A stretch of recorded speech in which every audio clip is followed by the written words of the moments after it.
Things are heating up really fast in the global stage. US President Donald Trump just made a bold move. He said that he has signed what he called take it or leave it letter to 12 different countries, warning them about new tariffs that could be soon imposed.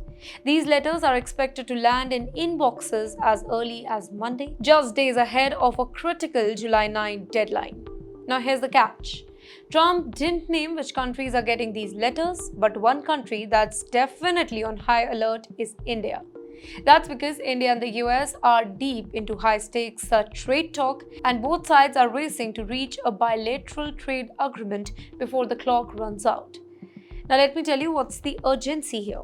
Back in April, the US had paused certain retaliatory tariff for 90 days, giving countries a window to negotiate fairer terms. But that pause is ending on July 9, and if no deal is reached, new tariffs could hit specifically on goods from countries like India.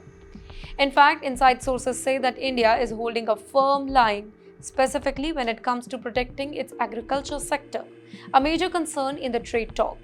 American negotiators, on the other hand, are reportedly open to easing some of Trump's earlier tariff demands, but they want greater access to India's agriculture market in return. In fact, the Indian delegation, led by Chief Negotiator Rajesh Agarwal, has been in Washington, D.C. for nearly a week now. The talks were originally set to end last Thursday or Friday, but both sides extended the discussions, showing just how serious and complicated the negotiations really are. Speaking to Newsweek during the recent Quad summit, India's External Affairs Minister, Mr. S. Jaishankar, said that things were moving along and he's hopeful that the talks are past the halfway mark through a breakthrough. Both countries are working on what's called an early harvest trade deal, which means that they're trying to quickly agree on some very important parts of a bigger trade agreement just to show progress by July 9.